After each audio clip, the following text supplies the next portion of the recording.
जय हिंद दोस्तों। मैं आपका फौजी कवि आज हाजिर हुआ हूँ आपके समक्ष अपनी एक कहानी लेकर।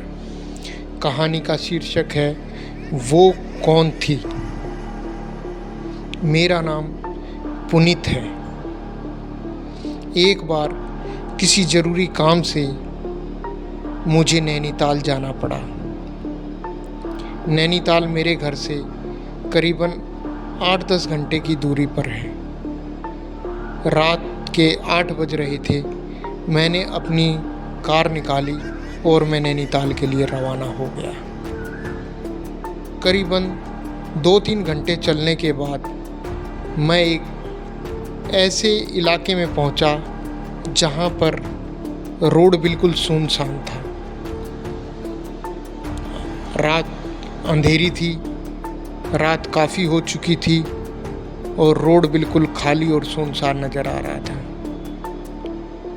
काफ़ी देर चलने के बाद मैं कुछ थक सा गया था, इसलिए मैंने सोचा गाड़ी साइड में लगाकर कुछ देर बाहर की हवा ले लेता हूँ। मैंने अपनी गाड़ी साइड में लगाई और मैं नीचे उतरकर रोड पर रिलैक्स हालत में खड़ा हो गया। तभी मैंने देखा सामने से एक 25-30 वर्ष की लड़की मेरी ओर आ रही है। वो मेरे पास आई और उसने मुझसे कहा, क्या आप मुझे सामने मेरे गांव तक, मेरे घर तक लिफ्ट दे सकते हैं? मैंने कहा, हाँ क्यों नहीं, आप बैठिए, मैं आपके घर तक छोड़ दूँगा, मैं नैनीताल जा रहा हूँ। उसने कहा, हाँ, रास्ते में ही मेरा घर आएगा, यहाँ से करीबन 6-7 किलोमीटर दूर है। मैंने उस लड़की को अपनी गाड़ी में बैठाया और मैं आगे रवाना हो गया। वो लड़की स्वभाव से काफ़ी हंसमुख और फ्रैंक नज़र आ रही थी। वो अच्छी बातें कर रही थी। कुछ ही देर में वो मेरे साथ ऐसे घुल मिल गई जैसे मुझे बहुत पहले से जानती हो। उसके साथ बातें करते करते समय कब बीत गया मुझे पता ही नहीं चला। कुछ दूर चलने के बाद उसने कहा, बस यहाँ गाड़ी रोक दीजिए, मेरा घर यहीं पर है।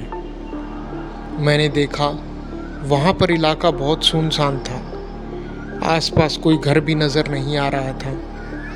फिर भी मैंने गाड़ी रोक दी। मैंने सोचा यहीं कहीं जंगल में होगा इसका घर। वो गाड़ी से उतरी और उतरते वक्त उसने कहा कि रात अभी काफ़ी हो गई है और आगे रास्ता भी अच्छा नहीं है, इसलिए यहाँ से करीबन 6-7 किलोमीटर दूर एक गांव आएगा, आप उस गांव में रुक जाना और सुबह नैनीताल के लिए निकल जाना। मैंने उसकी बात सुनी, मुझे लगा वो ठीक कह रही थी। मैंने उससे कहा, ठीक है, मैं आगे उस गांव में रुक जाऊंगा। ये कहकर वो लड़की वहाँ से तुरंत न जाने कहाँ गायब हो गई और मैं कुछ देर हैरान सा हुआ, परंतु मैं आगे को निकल गया। रास्ते में मैं सोचता रहा कि वो लड़की इतनी अच्छी थी, मैं उससे ज़रूर एक बार फिर मिलना चाहूँगा। मैं मन में ये सोच ही रहा था तो मैंने देखा कुछ ही दूर चलने के बाद सामने मुझे एक गांव नज़र आने लगा। मैंने उस गांव में अपनी गाड़ी रोकी और एक घर में जाके दरवाजे को ठकठकाया। दरवाज़ा ठकठकाते ही एक बूढ़े व्यक्ति ने दरवाज़ा खोला और मुझसे पूछा, हाँ बेटा, कहो क्या बात है? मैंने कहा, बाबा मुझे नैनीताल जाना है, क्या आज रात के लिए आपके घर रुक सकता हूँ? बाबा ने कहा, हाँ क्यों नहीं बेटा, आ जाओ, विश्राम करो। मैं उनके घर में लेटा और सो गया। जब सुबह उठा तो मैं नैनीताल के लिए निकलने लगा तो बूढ़े व्यक्ति ने कहा, नहीं बेटा, आप हमारे घर रुके हो, हम ऐसे नहीं जाने देंगे, हम खाना बनाएंगे, आप खाना खाकर जाना। बहुत कहने के बावजूद भी बूढ़े व्यक्ति ने नहीं माना। उसने कहा कि नहीं, आपको खाना खाकर जाना ही पड़ेगा। तो मैंने उनसे कहा, ठीक है बाबा, अगर आप नहीं मान रहे तो खाना बनवाइए, मैं ज़रा बाहर घूम कर आता हूँ। ये कहकर मैं वहाँ से वापस उसी लड़की के गांव की तरफ निकल गया, क्योंकि मेरे मन में एक इच्छा थी कि मैं उससे फिर मिलना चाहता था। मैं वापस गया। मैं उस जगह पर जाकर रुका जहाँ पर वो लड़की उतरी थी। उस जगह को देखकर मैं हैरान हो गया। मेरे पैरों तले की ज़मीन खिसक गई। मुझे समझ नहीं आया कि ऐसा कैसे हो सकता है। वहाँ पर तो ना कोई घर था, ना कोई पेड़ पौधा था, ना ही कोई ऐसी जगह थी जहाँ पर कोई व्यक्ति बैठ सके या खड़ा भी हो सके। वहाँ पर बहुत ही गहरी खाई थी। मैं सोच विचार में डूब गया। मैं सोचने लगा, आखिर वो लड़की कहाँ गई होगी, यहाँ से उतरकर वो कहाँ गई होगी और वो यहाँ पर क्यों उतरी। ये सब सोचते सोचते मैंने अपनी गाड़ी मोड़ी और मैं वापस बूढ़े व्यक्ति के घर आ गया। वहाँ पर आने के बाद खाना खाते खाते मैंने उस बूढ़े व्यक्ति को रात की सारी बात बताई। मेरी बात सुनकर वो बूढ़े बाबा जरा भी हैरान नहीं हुए। वो मंद मंद मुस्काए और कहने लगे, बेटा, यहाँ अक्सर ऐसा ही होता है।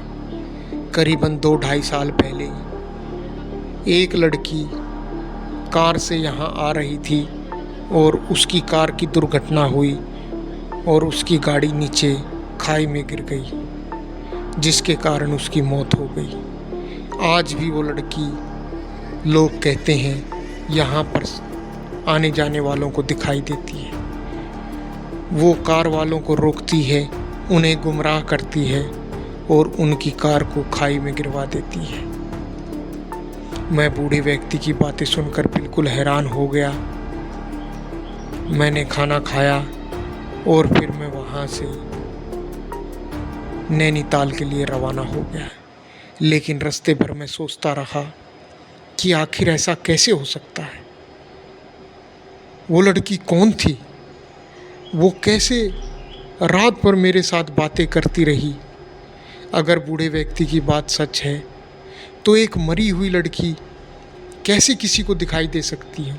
वो कैसे घंटों मेरे साथ बातें कर सकती है, बिल्कुल आम इंसान की तरह, जैसे हम एक दूसरे से बातें करते हैं। यह सब विचार मेरे मन में घूमते रहे। मैं ये भी सोचकर हैरान था कि अगर वो लड़की हर किसी की कार को गुमराह करके गड्ढे में गिरवा देती है तो उसने मेरी कार को क्यों नहीं खाई में गिरवाया? उसने मुझे सेफ रास्ता क्यों बताया? उसने मुझे रात को रुककर सुबह नैनीताल के लिए जाने के लिए क्यों कहा? ये सब विचार आज भी मेरे मन में घूमते रहते हैं। तो दोस्तों, ये थी आज की कहानी। आपको कैसा लगा? आपके विचार से वो लड़की कौन थी और मेरे साथ ऐसा सब कैसे हुआ, क्यों हुआ? उसने क्यों नहीं मुझे मारा? उसने क्यों मुझे सेफ रास्ता बताकर मेरी जान को बचाया? कमेंट करके ज़रूर बताइएगा।